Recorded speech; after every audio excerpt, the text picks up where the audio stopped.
And now, around the world and around the corner, it's the David Bowers Awards, bringing the best in indie music to millions of listeners worldwide with your host, the David Bowers.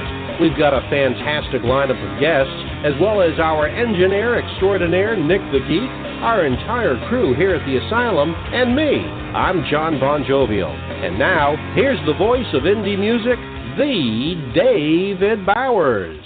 Well, thank you very much. I am the David Bowers, and I approve that message. Welcome aboard, everyone, for another exciting ride down the roads of indie music with some great stuff coming up, a couple of great guests, and all kinds of good things happening, some of which we have actually planned for, like this first song from a previous award winner here on the David Bowers Award. She's been on here several times. As a matter of fact, she just might be the most frequent single guest we've had on the show. She has a new anthemic song out, and I think you're going to like it. It's probably the most powerful song that she has ever done, or at least that I've ever heard, and it's very, very today in its thinking. I think you're going to like it. This is Kris. It's called Rise.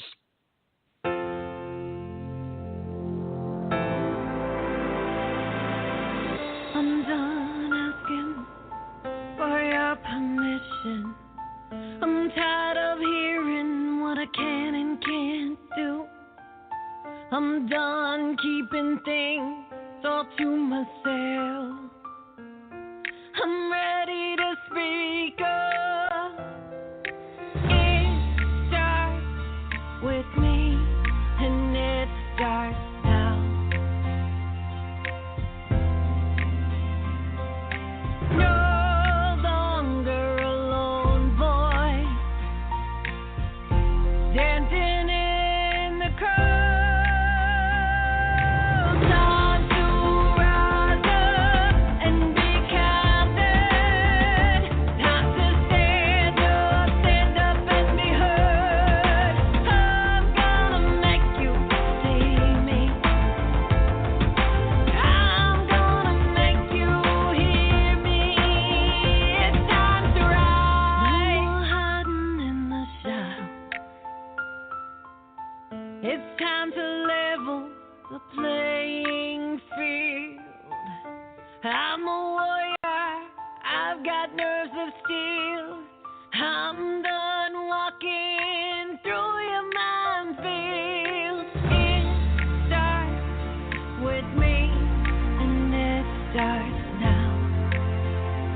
R-I-S-E, Rise. That's Nikki Kris. What'd you think, John Bon Jovial? Nice song, beautiful production. She has got such a good voice. I always enjoy listening to her and talking with her. Hopefully we'll have her on again in the not-too-distant future, but what a great song. Powerful. Absolutely, yeah. Really powerful, and I love the instrumentation behind it is good. As you said, she's got a great voice, and the key to it is she knows how to use it to its most effective level, because some people, they'll try to stretch their voice too far or not push it hard enough, but she knows how to get the most that she can out of her voice and make it work, and I think she does, and we'd love to have her back on the show. She knows what to do. It's not her first rodeo, and every song that she's written, at least every one that I've heard, I really can't find fault with. This lady is very, very talented. And this song, I think, is going to be this one. I compare it to Helen Reddy's "I Am Woman." It's a women's anthem. I think it's more powerful than "I Am Woman," vocally and instrumentally. But I think this is one that is an anthem and is going to be heard. I think she's got herself a long stander. This one's going to be around for a long time, and this may be the one that finally gets her a Grammy Award. I know she's come close.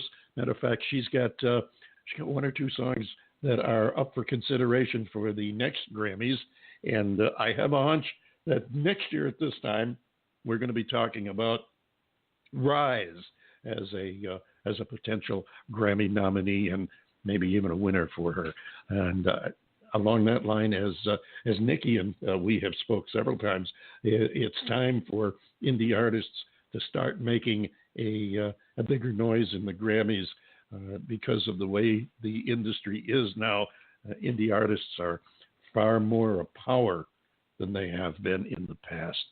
Rise, Nikki Kris. They've been ignored so much, the indie artists, and there's some genuine talent out there. I mean, and we've had just a small. I mean, we've only scratched the surface with the people that we've had on this show. And the labels, the major labels, have always had all the power. Indie artists didn't make it until they made it with a label. A label picked them up, and then they began to be a force on the market. But now the indie artists are to the point where they don't have to have a label to make it big. And that's a good thing. I mean, not that I'm downing the labels. I'm just saying it's nice that they have the competition and that it's possible for an artist to make it big without the help of a label. And that's a good thing. We want to thank some good things, our listeners like you out there, and also Mary Perry, who's an accredited disability representative in Rochester, New York.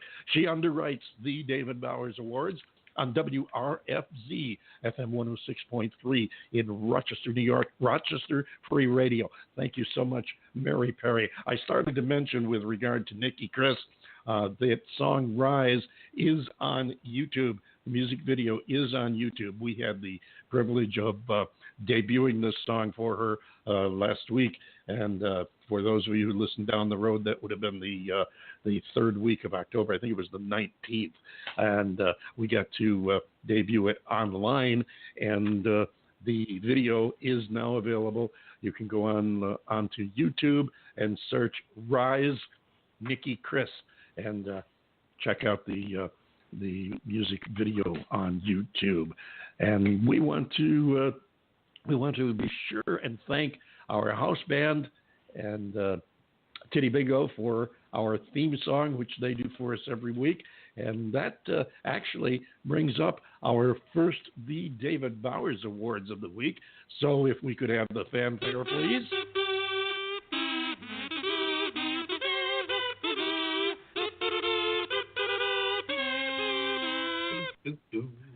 And we caught you doing there in the background, John Bon Jovial. Our first The David Bowers Award this week goes to the band with the unique name of Donna the Buffalo. And for those of you who missed it when they were on the show some time ago, the name actually is a mistake. as many things in the music industry are. When they were forming the group, the name was originally supposed to be Dawn of the Buffalo, like, the birth of, the beginning of, the morning of, and somebody misunderstood it, and for some reason the name stuck, so they became Donna the Buffalo, and they're a roots rock band out of New York State, and they have a new album coming out in early November called Dance in the Street.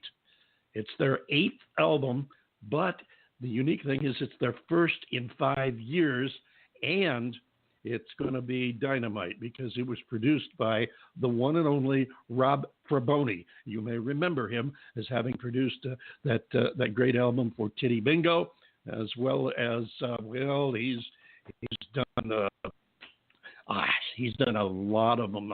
He worked with Bob Dylan, the band, Eric Clapton, all those little bitty names that you may have heard of, like the Rolling Stones, for example, Tim Hardin, somebody known as the Beach Boys, Joe Cocker, Bonnie Raitt, on and on. And as vice president of Island Records, he oversaw the remastering of the entire Bob Marley catalog. So this guy knows what he's doing. We've had him on the show, and we're trying to get him back here again. As a matter of fact, ideally, I'd love to get him and Donna the Buffalo on the same show because in talking to the band, they were absolutely blown away by Rob's studios down there in San Antonio. And they spent, I don't know how long, I think they were there for a week or two, but they did the whole album there under the tutelage of Rob Fraboni, who was introduced to us by the guys at Titty Bingo. So you want to be watching for Dance in the Streets by Donna the Buffalo. And they are this week's The David Bowers Awards first winner of the week. Moving right along, we're going to be looking at, or rather we're going to be talking with our first guest here in just about, 3.5, 4 minutes, right after we listen to his first song, ladies and gentlemen. This is called Thick and Thin. He is Jeffrey Gaines, and here it is.